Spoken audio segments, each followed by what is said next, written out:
জামলাই চেনিমাৰাত ভূমি বিবাদক কেন্দ্ৰ কৰি প্ৰচণ্ড মাৰপিট দুয়ো পক্ষৰ একাধিক লোক আহত 5 জনক জিএমচিএইচলৈ প্ৰেৰণ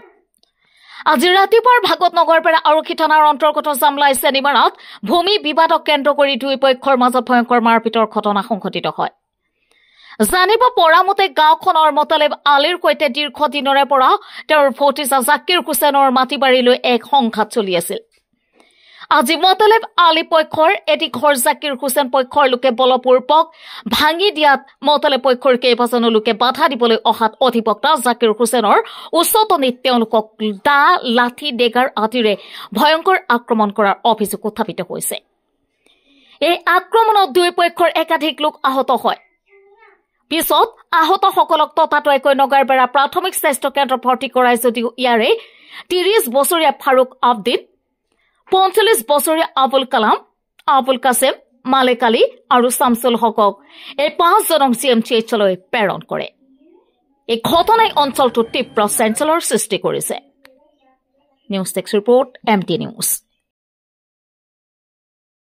ৰাতিপুৱা 6টা 6:30 বজাত ৰাতিপুৱা সিহঁতে তাক উঠাৰ লৈ যায় আমাৰ ঘৰ ভাঙি দিয়ে আমি হয়তো বা ঘৰ ভাঙি দিয়াত আমি আগবাঢ়ি যাওঁতে কোনে ভাঙি দিয়ে এই আমাৰ খুৰাৰ ল'ৰা কিন্তু এইটো আমাৰ খুৰাৰে ল'ৰা জাকিৰৰ আলতাফ তাৰপিছত আব্দুল মালেক তাৰপিছত অহৰুল তাৰপিছত হ'ল কি আলতাফ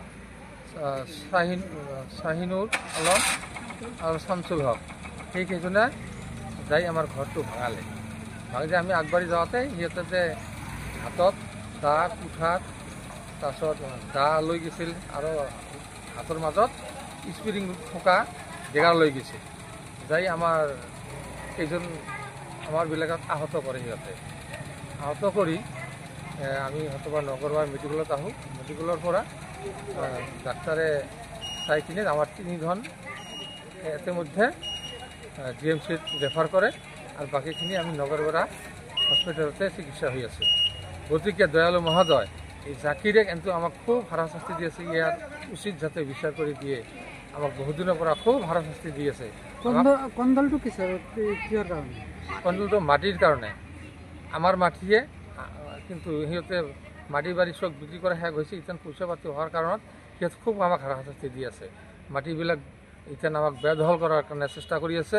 আৰু আমি চাৰ্কেলত যিবিলাক মাটিৰ কামবিলাক কৰিবলৈ আহোঁ সিহঁতে অনলাইনত আমি মৃত্যু নামজাৰি যে কৰিবলৈ আহিছিলোঁ কিন্তু মৃত্যু নামজাৰি কৰিব নোৱাৰোঁ সিহঁতে মাটিত কি পৰা কৰি থৈ দিছে আমাৰ নামজাৰি নহয় অফলাইনত অফ কৰি থৈছে মাটিবিলাক অনলাইনত আমি মাটিৰ কাম বাৰী কৰিব নোৱাৰোঁ গতিকে দয়ালু মহোদয় অতি শীঘ্ৰে আপুনি তদন্ত কৰি আমাৰ যাতে উচিত বিচাৰটো কৰি দিয়ে এয়া আপোনালোকৰ ওচৰত আমাৰ প্ৰাৰ্থনা জনালোঁ